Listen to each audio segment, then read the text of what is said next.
Grève in daminɛla isa bɛ nin ka kalo yɛrɛ bɔ mɛ ka juguya n'i y'a tile 7 ye quoi o sɔrɔla mun fɛ o sɔrɔla retraite donc Macron ko ka retraite kɛ san 65 ye donc o négociation kun bɛ sen na kabini a ka premier mandat la président joli nana bi ne yɛrɛ ka dɔnniya la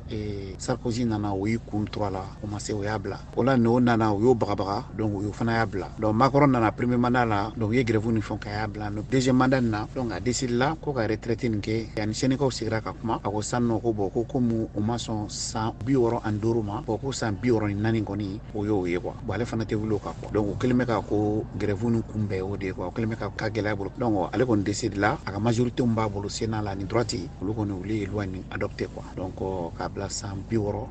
na o y'a sɔrɔ syndicat mɔgɔw ko k'olu kɔni ni a da magayɔrɔ la don o don ko ligne rouge de donc o de grève in bɛ yen ko kɛra mardi tɛmɛnen ko mardi noir o kunɲɔgɔn de kun ye kunu mardi ye bi mercredi fana ça a été reconduit grève kun ye o de ye n'i y'a lajɛ sisan nɔ Europe dugu nin bɛɛ la ne yɛrɛ y'a lajɛ ka daminɛ Espagne Italie voilà même Grande-Bretagne donc olu bɛɛ bɛ san 65 de la quoi. An y'a mɛn ko ɲamacɛlaw olu fɛnɛ sen bɛ nin grève in na mun ye minnu bɛ ɲamaw cɛ u b'a fɔ olu ma ko eboya Paris kɔnɔna la yɔrɔ bɛɛ poubelle bɛ partout comme a b'a ye télé la cogo min quoi olu fana bɛ grève la mais surɔ manifestation bɛ tɛmɛ yɔrɔ min fɛ eboya mɔgɔ ninnu kɔni y'o bɛɛ nettoyer. Fɛn min ye bolimafɛnbolilaw ta ye sirabaw kan don sirako yɛrɛ bɛ cogo di nin waati in na Paris dugu kɔnɔ ville kɔni perturbelen don fɛn min ye transport ye o tɛna joona donc i bɛ mɛn k'u kɔnɔ jama ka ca o de bolifɛn bɛɛ gɛlɛyalen don quoi fɛn min ye mobilitigiw fana ta ye mobilitigiw fana gɛlɛya b'u la parce que i kan ka sira min kɛ 30 minutes kɔnɔna la i b'o kɛ heure kelen ni tila yɛrɛ kɔnɔna la quoi ne yɛrɛ sen b'o la ne yɛrɛ tɛ transport ta ne bɛ mobili la san kalo 12 donc an yɛrɛ fana sen b'a la.